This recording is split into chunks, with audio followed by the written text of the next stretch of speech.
So, do you believe more people will be arrested for what happened to your son? Yes. So more than the five that are on the screen right now. Mm-hmm. Okay, and maybe two or three more. You don't know how. You don't know. And is this something that you're being told? Yo, so check this out. Sean Gathright's name is all over Foolio's death, and not in a good way. He's one of the shooters, and he messed up big time, like using his mom's car for the hit and getting caught with guns in his ride level of sloppy. Dude even tried to pull some wild escape move by climbing out of the interrogation room through the ceiling. You can't make this stuff up. It's all over the internet and in high definition. With Foolio's killers locked up, more wild details are hitting the internet, and man, these dudes were straight up amateurs. Sean Gathright thought it was cool to use a car that's super easy to trace back to him. It's like they weren't even trying to stay low-key. Here's how it went down.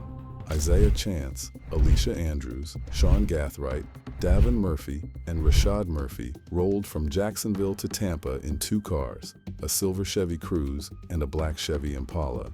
Isaiah and his girl, Alicia, were in the Cruze, and Sean G was whipping the Impala, which, by the way, was registered under his mom's name. The internet went off, clowning them for being so sloppy. But wait, it gets dumber.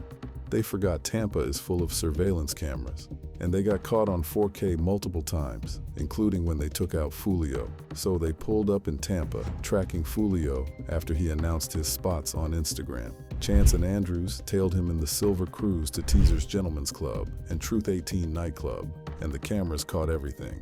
Chance was using a phone that turned out to be Alicia's, and records show she was in contact with Sean Gathright, who was in the black Impala. It all went down when they followed Foolio to the last spot, Home 2 Suites. The Cruze made a couple of passes by Foolio's parked cars before bouncing, signaling the Impala with Sean, Rashad, and Davion to move in for the hit. You can see them getting ready for their move, and once they were in place, they unloaded on Foolio with a handgun and two rifles. Foolio's car tried to peel out after the shots, but it was too late.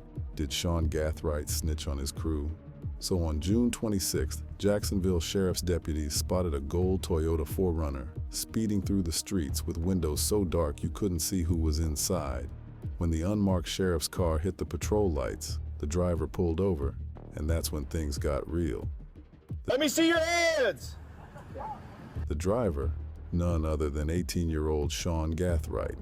As the deputies walked up to the ride, they caught a strong whiff of weed coming from inside. Sean, though, denied having or smoking any, but the smell was enough for the cops to know they had probable cause to search the vehicle. They told Sean to step out and stand at the back while they went through the 4Runner. What they found was wild. A small bag with weed, some residue, and mushrooms in the center console. But that wasn't even the half of it. They also found a Glock 19 semi-automatic pistol, which immediately raised some serious red flags. And then came the bombshell. In the back seats, they uncovered bags full of ammo, along with gun parts and accessories. The amount of firepower in that car made it clear Sean wasn't just some regular kid.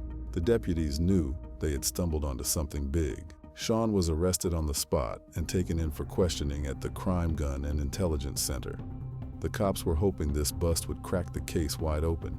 Even though Sean got released, he was back in cuffs less than 24 hours later at a local Jacksonville shopping center. The same day Sean Gathright got arrested, the Jacksonville Sheriff's Office got a tip that flipped the whole investigation on its head. This intel pointed straight to a murder conspiracy, and Sean's arrest was the key that unlocked it all. With this new lead, they wasted no time and got a search warrant. Detectives rolled up to a house on Jacksonville's north side, where they were told Isaiah Chance and Alicia Andrews were hiding out. The cops surrounded the place and started yelling commands over a PA system, telling everyone inside to surrender. They kept that up for about 15-20 minutes, not giving anyone a chance to slip away. Keep coming! Stop! Stop! Turn around! Keep your hands up, turn around! Hands up, keep your hands up!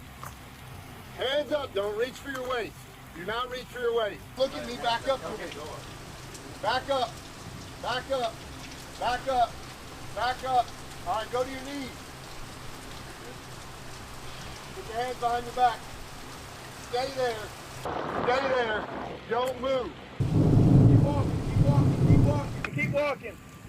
Keep walking. Now turn around. Put your hands behind your back.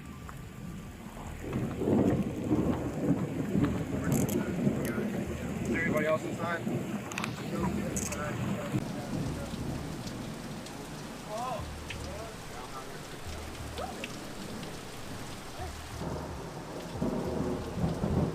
When Isaiah and Alicia got taken down, along with the evidence found in Sean's car, it was a huge break in the case.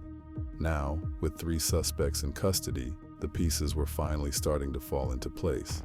But the job wasn't done yet. The focus then shifted to finding the last suspect, Rashad Murphy. With help from the U.S. Marshals, the sheriff's office tracked Rashad down to the Collins Preserve apartments in Ortega, Jacksonville. Just a day after the first 3 arrests, SWAT units moved in on the apartment complex, surrounding the place to make sure Rashad couldn't escape. Turns out, Rashad had barricaded himself inside, holding a gun to his head while on FaceTime with his girl, refusing to give up. After a tense standoff, Rashad finally surrendered just after midnight, bringing the dramatic operation to an end.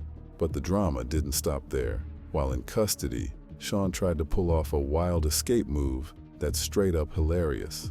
According to police records, Sean was placed in an interview room, and instead of sitting tight, he decided to make a break for it by climbing through the ceiling.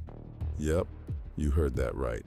He climbed onto a table and started messing with the ceiling tiles, trying to find a way out. The whole thing is just crazy, and it doesn't stop there. According to Foolio's mom, more arrests are on the way, so this story is far from over. So, there you have it.